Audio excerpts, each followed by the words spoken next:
Shalom Bapak Ibu serta saudara-saudari yang saya kasihi di dalam nama Tuhan Yesus Kristus. Selamat pagi bagi kita sekalian. Marilah kita bersama-sama kembali merenungkan kebenaran firman Tuhan. Dan kita awali perenungan ini dengan berdoa. Bapa Surgawi, Bapa yang baik, kami kembali mengucap syukur kehadirat-Mu ya Tuhan, karena Engkau dengan luar biasa menyatakan karya-Mu kepada kami pribadi lepas pribadi. Pada saat ini kami bersama-sama mendapatkan perkenanan-Mu untuk menikmati hari yang baru.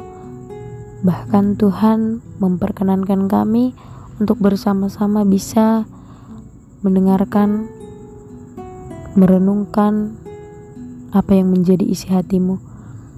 Sehingga dengan itu ya Tuhan, kami rindu kuasa Roh Kudus nyata dalam hati dan pikiran kami, untuk kami bisa fokus mendengarkan perenungan ini. Kami setia dan taat mendengarkannya dari awal sampai akhir, sehingga kami bisa menjadi pendengar yang setia, bahkan menjadi pelaku-pelaku firman-Mu.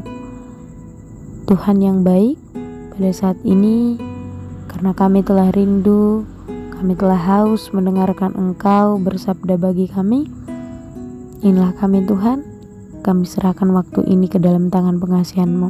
Amin. Bapak Ibu serta saudara-saudariku, mari kita membuka kebenaran firman Tuhan yang akan kita renungkan bersama-sama, terambil dari kitab Amsal pasal 27 ayat yang ke-5 sampai ayat yang ke-6. Beginilah bunyi firman Tuhan. Lebih baik teguran yang nyata-nyata daripada kasih yang tersembunyi. Seorang kawan memukul dengan maksud baik, tetapi seorang lawan mencium secara berlimpah-limpah. Adapun tema yang saya berikan untuk kita lebih mudah merenungkan kebenaran firman Tuhan ini, kasih lewat jeweran.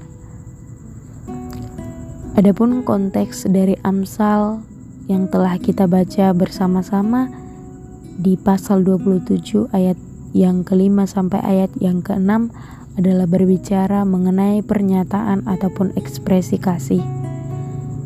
Dalam hal ini, teguran yang nyata harus dipandang sebagai sesuatu yang dilakukan dengan motif kasih dan sebagai bentuk pernyataan kepedulian kepada orang-orang di sekitar kita. Seperti yang dikatakan juga, lebih baik seorang kawan memukul tetapi dengan maksud yang baik daripada seorang lawan mencium secara berlimpah-limpah. Bapak, Ibu, serta saudara-saudari yang terkasih, berbicara tentang menegur ataupun mengatakan kebenaran seringkali menjadi dilema bagi tiap orang, termasuk bagi kita orang-orang percaya. Atas dasar relasi yang baik, kita tidak siap dengan risiko atau dampak yang akan dihasilkan. Karena ketika kita menyatakan kebenaran ataupun kita menegur sesama kita takut bahwa orang yang kita tegur tidak terima. Justru dia akan terluka dan bahkan merusak relasi yang kita bangun bersama dengan mereka. Salomo dalam Amsal pasal 27 ayat 5 sampai ayat yang ke-6 ini mengajarkan bahwa dalam menegur ataupun menyatakan kebenaran secara nyata itu adalah bentuk kasih. Kita diajarkan bahwa teguran ataupun menyatakan kebenaran kepada sesama kita meskipun sakit dan tidak mengenakkan di awal, apabila didasarkan dengan kasih dan maksud yang baik, hal itu akan tetap mendatangkan kebaikan bagi kita dan terlebih bagi orang yang kita tegur. ketika kita mengasihi orang lain, kita juga harus bersedia terus mendorong dan membantu orang tersebut untuk menjadi pribadi yang lebih baik. Untuk itu, kita juga harus berani mau mengungkapkan kebenaran ataupun teguran yang membangun bagi mereka. Teguran yang dilandaskan oleh kasih dan hal tersebut akan jauh lebih baik daripada kasih yang tersembunyi. Kita mengatakan mengasihi mereka, tetapi ketika kita melihat mereka melakukan hal yang salah, kita tidak mau menegur dan justru membiarkan. Itulah yang disebut dengan kasih yang tersembunyi. Kita juga tentu pernah mendengarkan firman Tuhan ini. Barang siapa kukasihi, ia kutegur dan kuhajar. Sebab itu, relakanlah hatimu dan bertobatlah. Dari firman Tuhan ini, Tuhan sendiri pun mengingatkan kita bahwa teguran adalah salah satu bentuk kasih. Justru ketika dalam kesalahan dan kejatuhan kita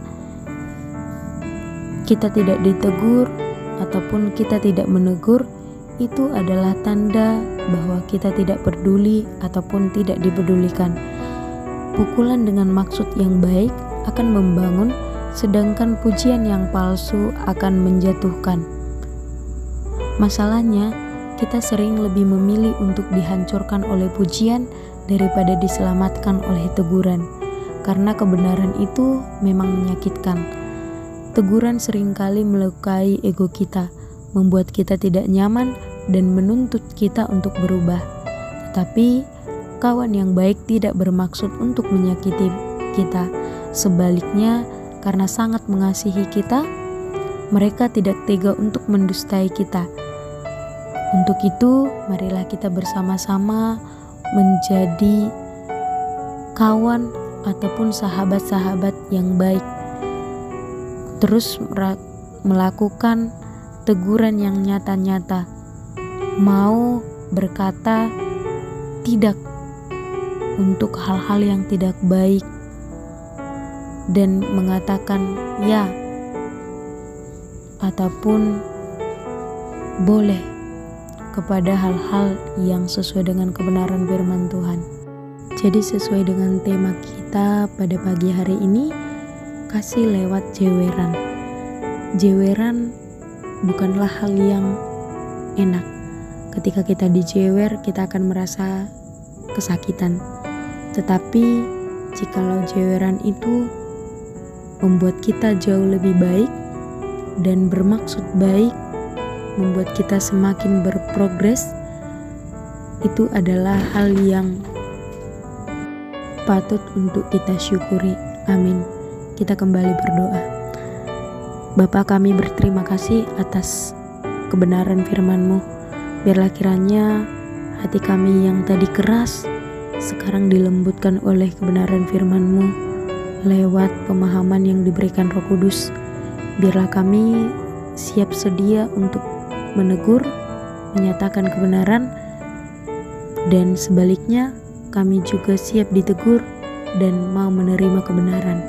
Dalam nama Tuhan Yesus Kristus kami berdoa. Amin.